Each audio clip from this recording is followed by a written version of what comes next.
سجدے شکر کا طریقہ کیا ہے؟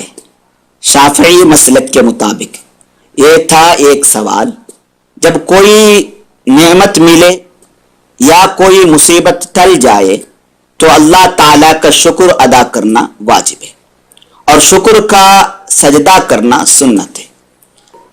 البتہ نماز کے اندر سجدے شکر نہیں کیا جاتا، یعنی نماز کے اندر سجدے شکر کرنے سے نماز باطل ہو جاتی ہے، ٹوٹ جاتی ہے، اس لیے نماز کے اندر سجدے شکر نہ کرے اور نماز کے باہر سجدے شکر کرنا سنت ہے۔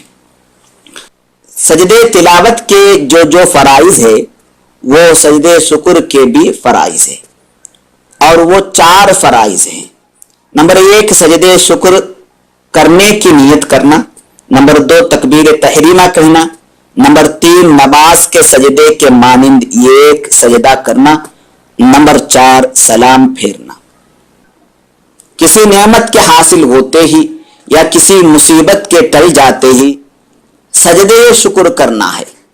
اس کا طریقہ یوں ہے، سب سے پہلے نیت کرے کہ سجدے شکر کرنے کی نیت میں نے کی، پھر تکبیر تحریمہ کہے۔ سنت ہے کہ عام نمازوں کی تکبیر تحریمہ کے وقت جس طرح کانوں کے برابر دونوں ہاتھوں کو اٹھایا جاتا ہے، اسی طرح سجدے شکر میں تکبیر تحریمہ کے وقت دونوں ہاتھوں کو کانوں تک اٹھائے، پھر اللہ اکبر کہتے ہوئے سجدے میں جائے اور سجدے میں سجدہ وجیہ للذی خلقہ وصورہ وشق سمعہ وبصرہ بحولہ وقوتہ فتبارک اللہ احسن الخالقین، اس طرح ذکر پڑھے، یہ سنت ہے۔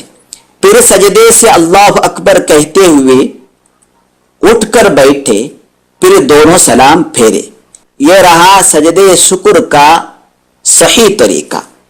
یہاں چند باتوں کو دھیان میں رکھے کہ نمبر 1 نعمت کے حصول یا مصیبت کے ٹل جانے کے فوراً بعد سجدے شکر ادا کیا جاتا ہے۔ نمبر 2 سجدے شکر کے لیے نیت اور تکبیر تحریمہ واجب ہے، یعنی بغیر تکبیر تحریمہ کے اور بغیر نیت کے سجدے شکر درست نہیں، بلکہ بغیر تکبیر تحریمہ کے اور بغیر نیت کے سجدے شکر کرنا گناہ ہے، اس لیے کہ نیت اور تکبیر تحریمہ سجدے شکر کے فرائض میں سے ہے۔ نمبر 3 سجدے شکر کے بعد سلام پھیرنا ضروری ہے، ورنہ سجدے شکر باطل ہو جاتا ہے، درست نہیں ہوتا۔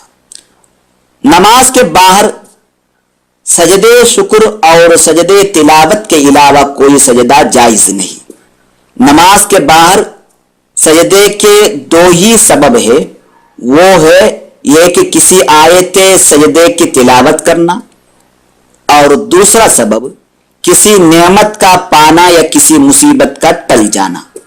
بعض لوگ یہ جو نماز کے بعد سجدہ کر لیتے ہیں وہ نہ سجدے تلاوت ہے نہ ہی سجدے شکر ہے۔